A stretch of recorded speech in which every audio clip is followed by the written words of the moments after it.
안녕하세요, 여러분.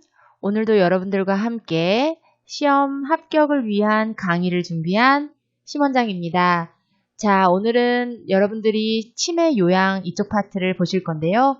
여러분들이 혹시 교재를 갖고 계신다면 교재 페이지 442쪽에서 440쪽 사이에 아마 이 파트가 있을 거예요. 책을 같이 보셔도 되고요.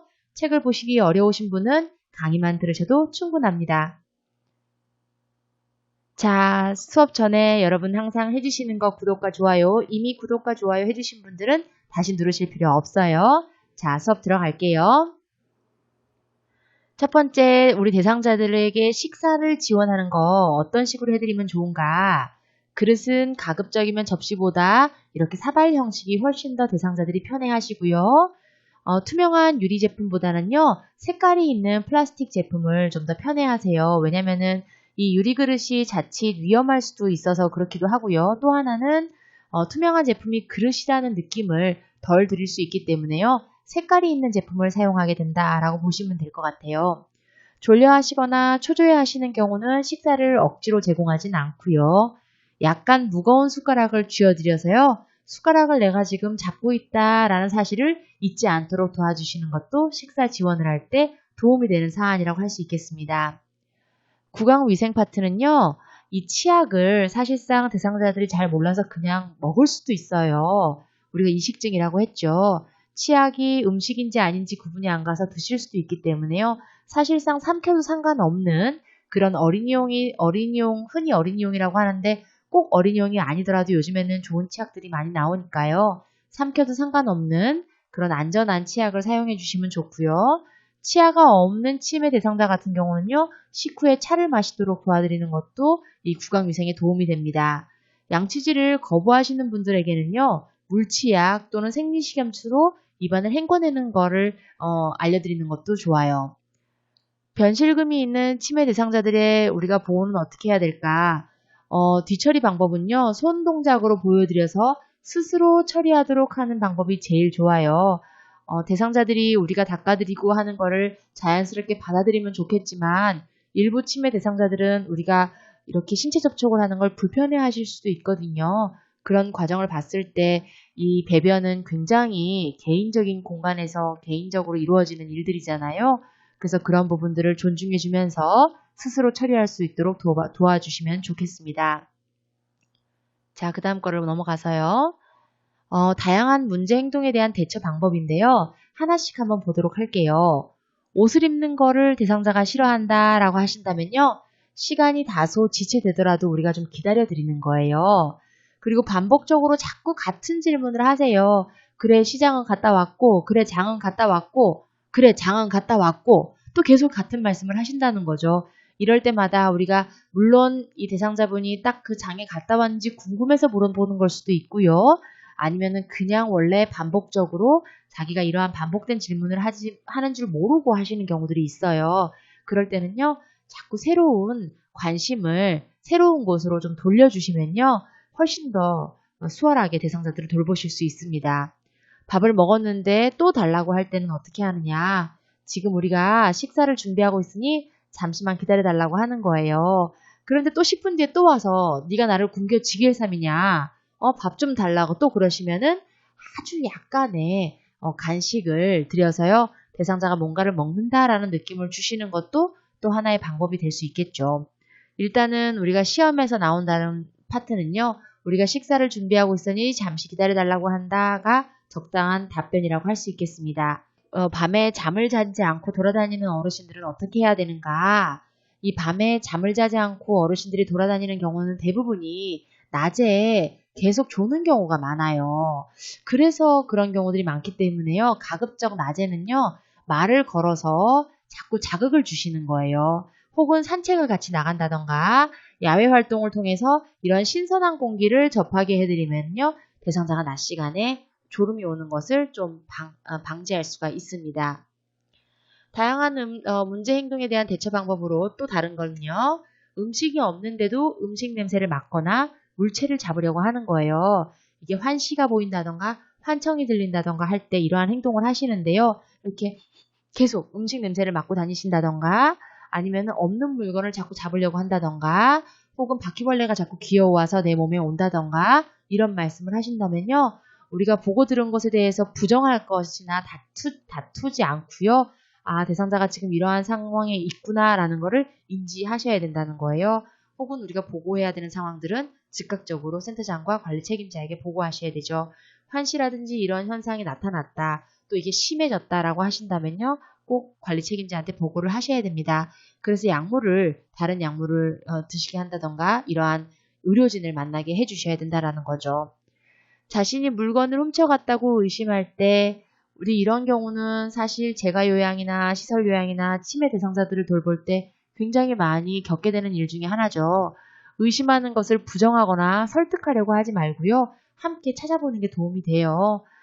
그래서 이런 경우가 있는 거죠. 내가 지금 대상자의 지갑이 대상자의 가방 안에 있는 걸 알아요. 그렇지만 내가 얼른 찾아서 보여주면서 거봐요. 왜 나를 의심하고 그래요 할머니 이러면서 어르신들한테 여기 있잖아요. 두셔놓고 왜 모르고 그래요? 이러면서 윽박지르듯이 얘기하는 게 아니라는 거예요. 대상자분들이요. 자연스럽게 자기 가방 안에서 지갑을 찾도록 도와주셔야 된다는 겁니다. 우리가 그거를 굳이 설득시키려고 한다거나 막 부정을 한다거나 이럴 이유가 없어요.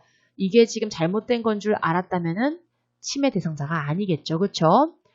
자, 제가 음식물에 독극물을 타놓았다고 의심할 때 이런 분 계셨어요. 실제로 계시기도 하고요. 본인이 설사를 하는 것이 어제 상한 음식을 먹어서라고 생각하지 않고요. 요양보호사가 음식에 독약을 타놨기 때문이다라고 의심을 하시는 거예요. 그럴 때는 이런 방법도 있어요. 땡땡땡 어르신, 제가 한번 먼저 먹어볼게요. 상했나 안 상했나 제가 한번 살펴볼게요. 이런 식으로 해서 어르신 혹시 이게 건강하게 음식을 드셔야 되기 때문에 제가 한번 먼저 먹어볼게요. 이런 방법을 사용하신다는 거죠. 자, 다음 또 사례를 보면요. 저녁에 갑자기 흥분해서 주위 사람들을 위협할 때 어떻게 하느냐.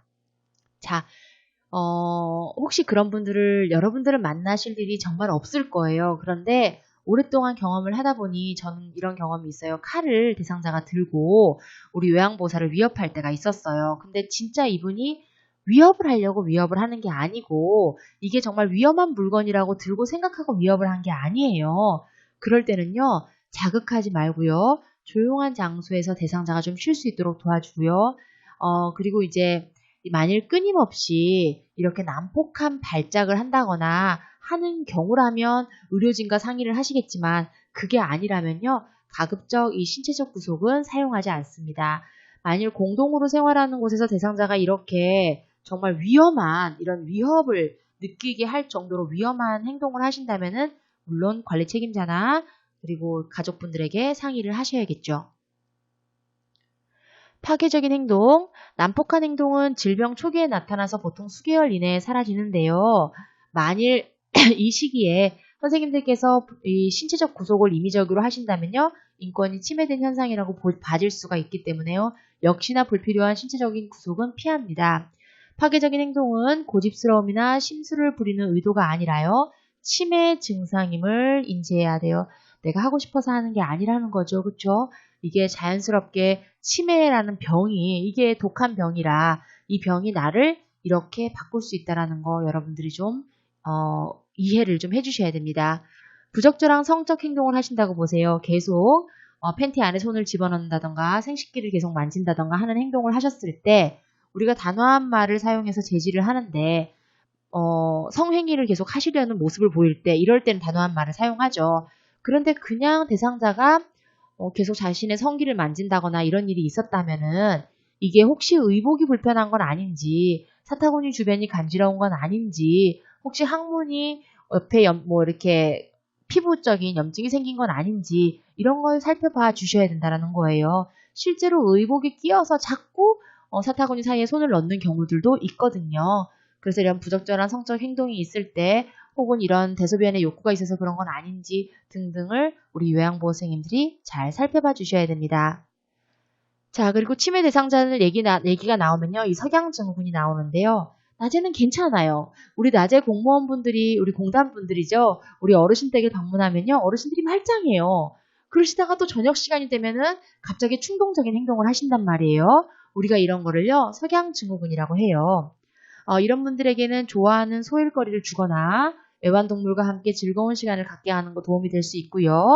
해가 질 무렵쯤 돼서 좋아하는 활동을 함께 하는 거예요. 뭐 같이 실뜨기를 한다던가, 대상자가 뜨개질을 좋아했다면 뜨개질을 하게 해드린다던가, 사소한 손가락 운동, 조작 활동을 할 수 있는 거를 같이 해드린다는 거죠.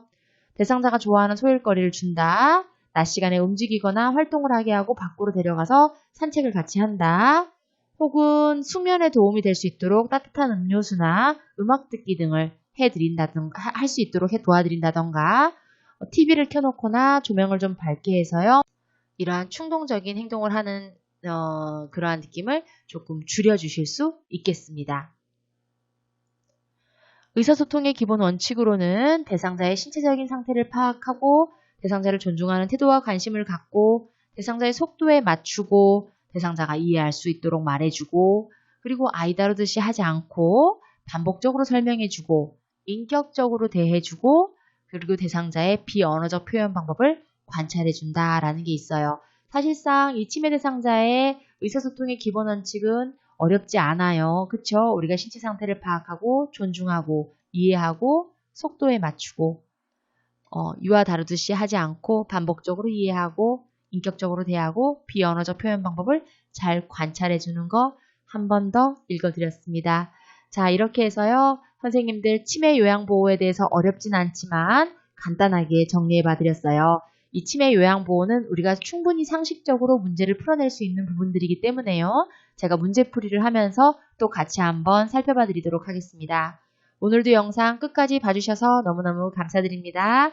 여러분 오늘도 수고하셨습니다. 저는 또 문제풀이에서 찾아뵙도록 할게요.